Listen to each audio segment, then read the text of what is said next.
إن الحمد لله نحمده ونستعينه ونستغفره ونعوذ بالله من شرور أنفسنا ومن سيئات أعمالنا. من يهده الله فلا مضل له ومن يضلل فلا هادي له، وأشهد أن لا إله إلا الله وحده لا شريك له، وأشهد أن محمدًا عبده ورسوله. أما بعد، فإن خير الكلام كلام الله، وخير الهدي هدي محمد صلى الله عليه وآله وسلم، وشر الأمور محدثاتها، وكل محدثة بدعة، وكل بدعة ضلالة، وكل ضلالة في النار. خۆشەویستان، مانگی ڕەمەزان بەرەو کۆتایی دەڕوات.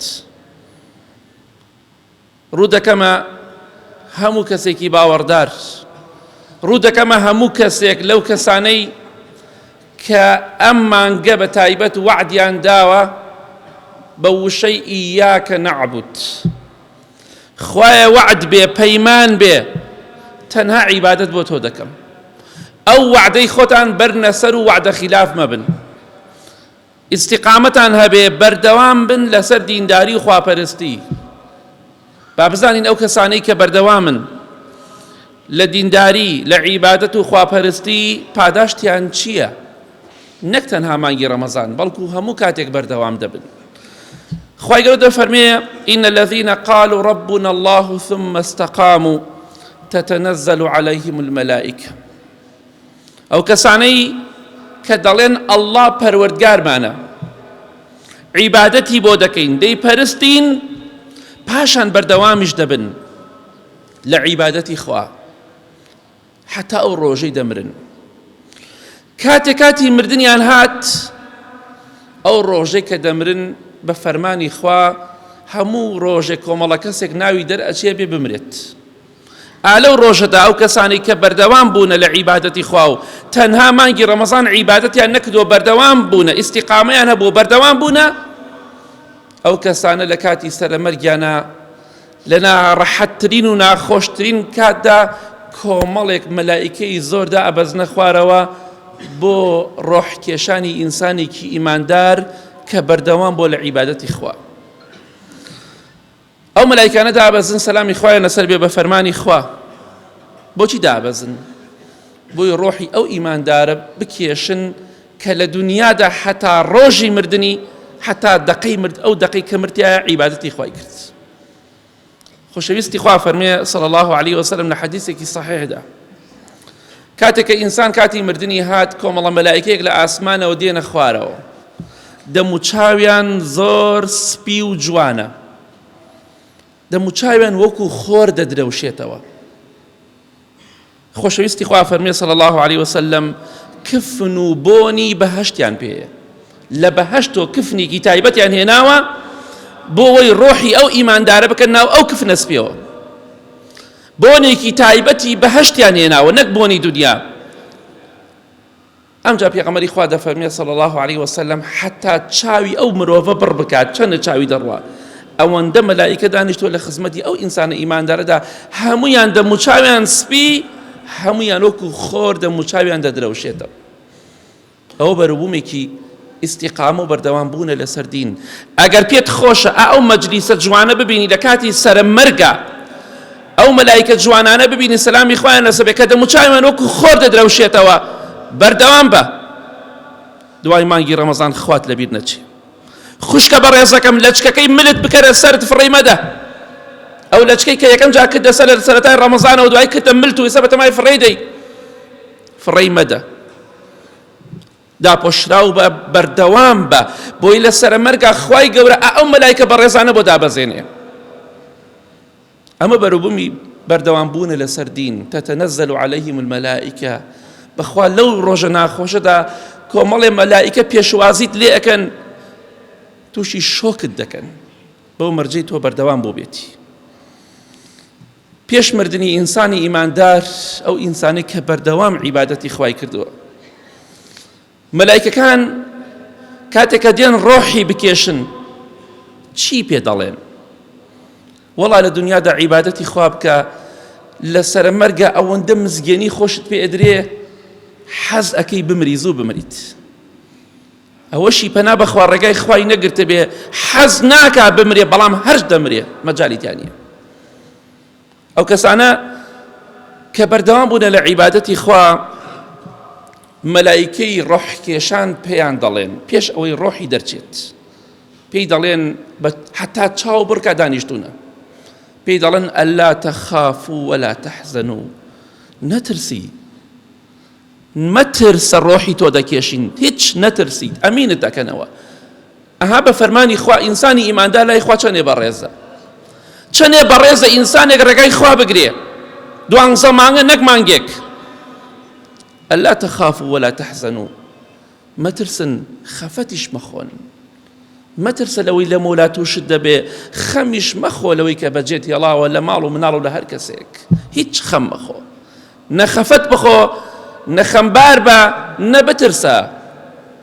چونکە خوای گەورە دەفەرمێ ئەو کەسانی کە بەردەوام لە ئاەتێکی تردا ئیستیقامەیان هەیە و بەردەوام لەسەر دینداری خواپەرستی حتا مردن فلا خوف عليهم ولا هم يحزنون، ترسیان لەسەر نییە، خەفەتیش ناخۆن لەوەی کە بەجییان هێڵاوە لەم دنیایەتە. کەواتە بەردەوام بە. لە حەدیثێکی صحیح داهاتووە پرسیار لە پێغەمبەری خوا کرێ صلی الله عليه وسلم، باشە دەبینین ڕیشت سپی بووە هۆکار چییە؟ ئەی پێغەمبەری خوا صلی الله عليه وسلم فەرمی شەیەبەتنی هود و ئەخەواتها، سوورەتی هود لەگەڵ چەند سوورەتێکی تردا منیان پیر کردووە، منیان پیر کردو، ڕیشی منیان سپی کرد.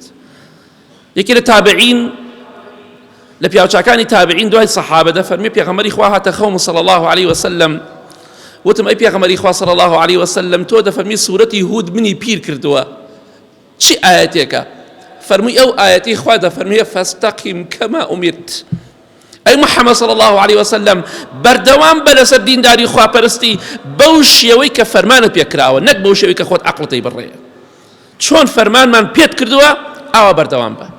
فەرمانەکەش چییە؟ وەعبد ڕەبەکە حەتا یەئتیەکە اليەقین، حەتا دەمری عیبادەتی خوا بکە. ئەو سوورەتە ئاەتێکی تایە باسی ئیستیقامە دەکا، بەردەوام بوون لەسەر دین بەو شێوەی کە خوا دەفەرمێ ئاوا بەردەوام بە، مە قورسە ئەوە منی پیر کردووە، بەڵام کۆ ترسی ئەمە لە خوا، پێت خۆشە لە کاتی سەرە مەرگا پێت بوترێ مەترسە، خەم مەخۆ، بەردەوام بە. 12 مانگە دینداری خواپەرستی بکە. برای بەڕێزم، خوشکی بەڕێزم، ئەگەر ئێوە دەتانەوێت ئەم پادەشتتان بەرکەوێ، بەیانی دوو بەیانی هەر ڕۆژێکە جەژن هات ژنەکانتان بە سافیری و بە قژی ڕووتەوە مەکەنە پێش سیارەوە، ئێوە ئەهلی عیبادەتن، ئێوە ئەهلی جومعەن، ئێوە دەتانەوێت خوا لە خۆتان ڕازیکەن، ئەوەندە غیرەت و شەرم و حەیامان هەبێت کچەکان و ژنەکانماندا پۆشراو بن. بۆی ئینشاڵڵا لە کاتی مردنمانە پێمان بوترێ مەترسن و خەم مەخۆن.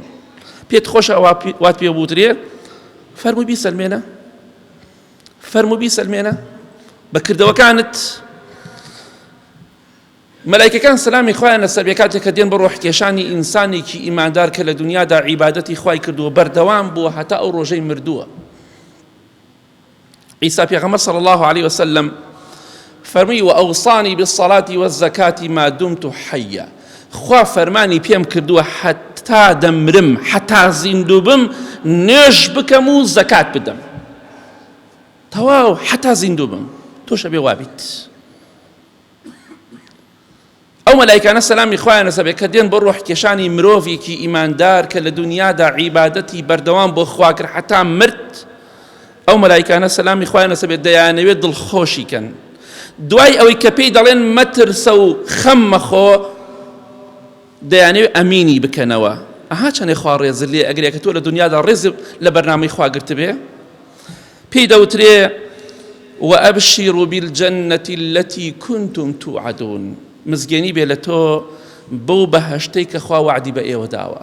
ئەی فڵان کەس مزگێنی بێت مەترسە، خەم مەخۆ، خوای گەورە منی ناردۆ ئێمەی ناردۆ مزگێنی بەهەشتت پێ بدەین. بۆیە وەڵڵاهی ئینسانی ئیماندار پێش ئەوەی ڕۆحەکەی دەرچی پێی دەڵێن تۆ بەهەشتیت. پێغەمبەری خوا فەرمێ صلی الله عليه وسلم حەدیثێکی صحیح بخاری مسلمدا، ئینسانی ئیماندار کاتی مردنی هات مزگێنی پێ ئەدرێ بەچی؟ بشر برضوان الله ورحمته وكرامته وجنته. خوا مزگێنیتان پێدا لە ڕێی مەلایکەوە، پێی دەڵێن ئەو ئینسانە مەترسە، خوا لە تۆ ڕازیە، مەترسە، خوا لە تۆ ڕازیە، خەم مەخۆ، تۆ لە ژێر ڕەحمەتی خوا دای، خوای گەورە ڕێزی لە تۆ گرتووە، مزگێنی بێ بەوەی کە تۆ ئەهلی بەهەشتی. وی ئەو کاتە پێغەمبەری خوا فەرمیێ صلی الله عليه وسلم ئەو ئینسانە کە ئەم مزگێنی خۆشانەی پێ ئەدرێ هیچ شتێک نییە بەلایەوە لەوە خۆشەویستتر بێت کە بگاتە خزمەتی خوای گەورە، پێی خۆشە بگاتە خزمەتی خوای گەورە، خوای گەورەش پێی خۆشە بگاتە خزمەتی ئەو بەندەی کە پێی خۆشە بگاتە خزمەتی خوای گەورە.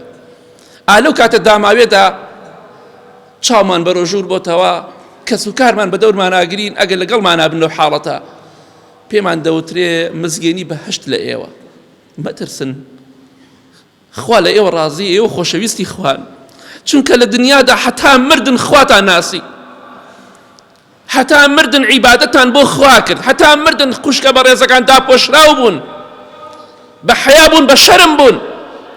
مەترسن، مزگێنی بەهەشت و ڕەزامەندی خوا لە ئێوە بێ، ئێوە لە ژێر ڕەحمەتی خوادان، کەرامەت و ڕێزی خوا بۆ ئێوەیە، چونکە لە دنیادا ڕێزتان لە پەیامی خوا گرت.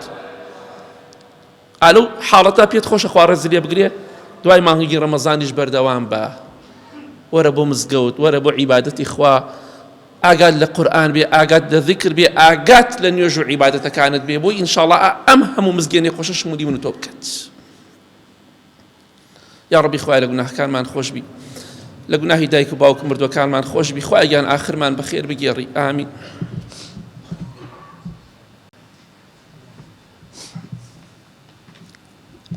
الحمد لله والصلاة والسلام على رسول الله وعلى آله وصحبه ومن والاه. ئەو کەسانی کە بەردەوام بوونە لە عیبادەت و خواپەرستی هەتا ڕۆژی مردنیان، دوای ئەوەی کە پێیان دەوترێ مەترسن و خەم مەخۆن، دوای ئەوەی کە مزگێنی ڕەزامەندی خوا و بەهەشتیان پێ ئەدرێ، مەلایکە بەردەوامە لە مزگێنی ترس، ئەمە لە کاتی سەرمەرگایە هەمووی.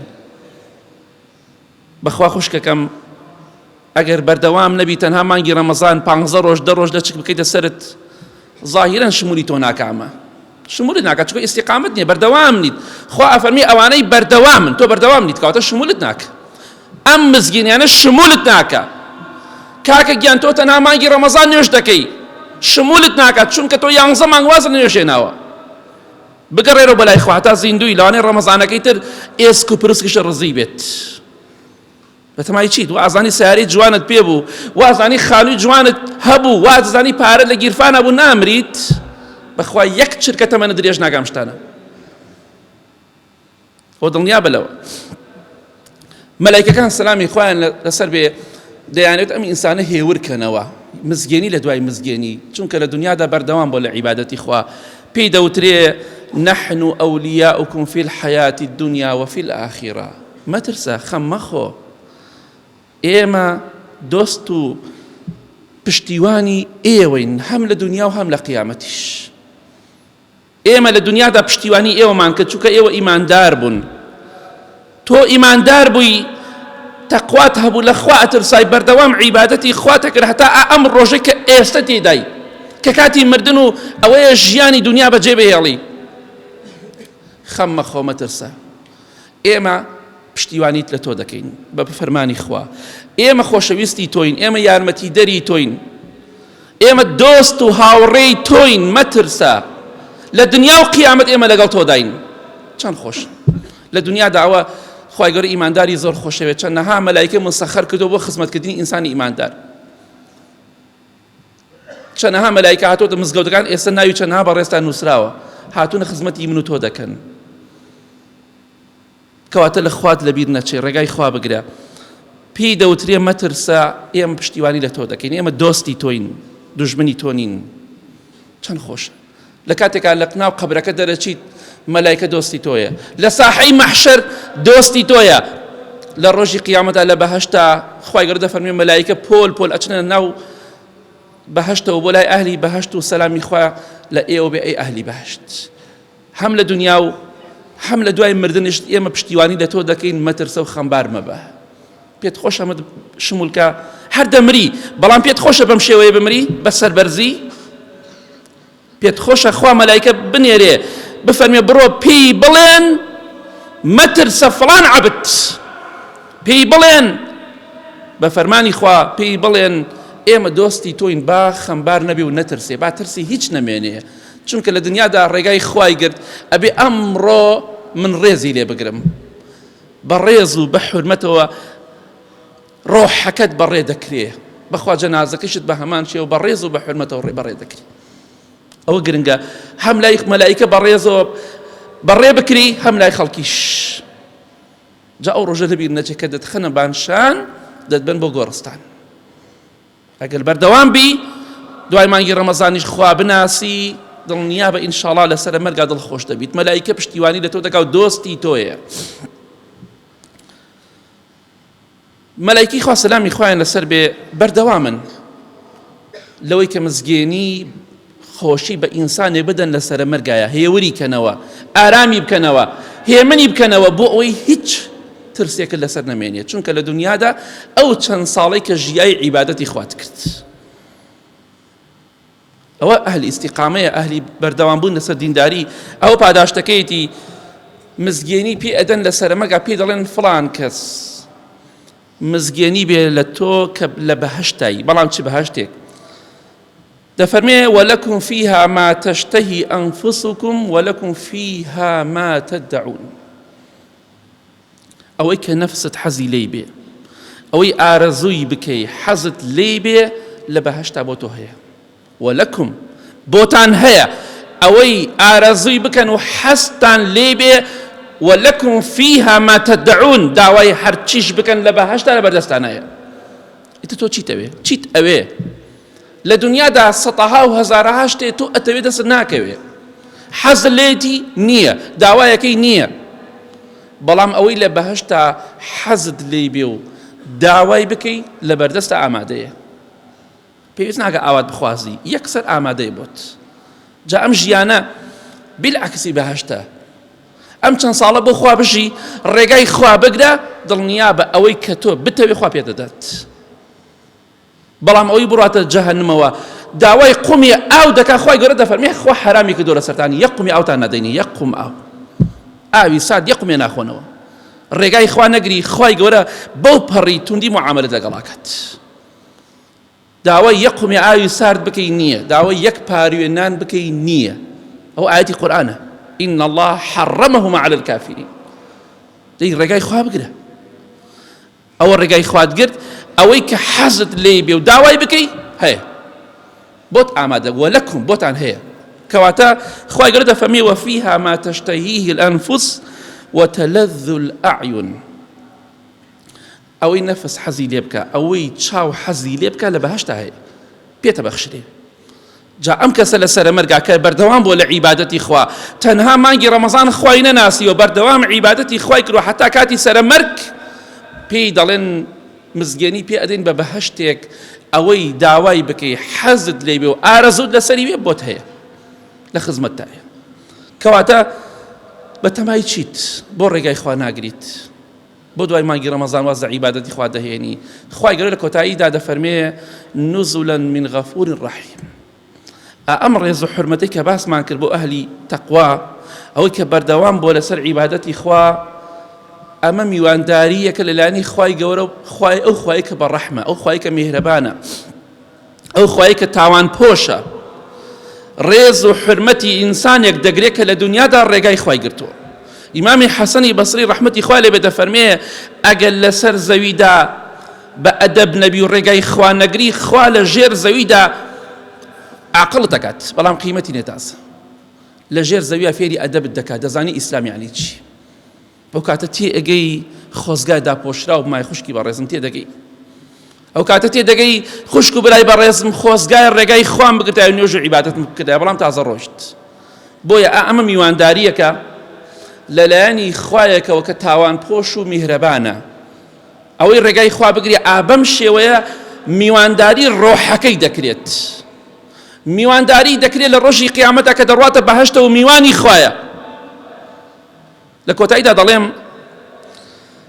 ئەگەر پێت خۆشە خوا ڕێزت لێ بگری و میوانی خوابی ڕێگای خوا بگرە. لە حەدیثێکی صحیح تەرغیبە هاتووە، خۆشەویستی خوا فەرمێ صلی الله عليه وسلم هەر کەسێک لە ماڵەوە دەستنوێژێ جوان بگرێ دەستنوێژێک بگرێ و بێ بۆ مزگەوت بە هەمان شێوە کەسێکیش لە مزگەوت بگرێ دڵنیا بە شمولی دەکا بەڵام ئەمە مەبەستەکەیە ئەو کەسێک کە دەستنوێژێ دەگرێ و نوێژ دەکات دێ بۆ مزگەوت نوێژی جەماعەت ئەوە فەهوە زائیر الله ئەوە میوانی خوایە بەخوا ئێوە ئێستا میوانی خوان بەخوا عەسر بێن بۆ مزگەوت میوانی خوان مەغریب بێن بۆ مزگەوت میوانی خوان عیشا بەیانی هەموو ڕۆژەکانی تر هەر کاتێکە هاتنە مزگەوتەوە ئەوە ئێوە میوانی ماڵەکەی خوان پێغەمبەری خوا فەرمێ صلی الله عليه وسلم خوای گەورە وەکو فەزڵ و میهرەبانیەک لەسەر خۆی دایناوە بە حەقێک لەسەر خۆی دایناوە وحق على المزور أن يكرم الزائر خوای گەورە وەکو فەزڵێکی خۆی دایناوە لەسەر خۆی هەر کەسێک بێتە ماڵەکەم ڕێزی لێگرێ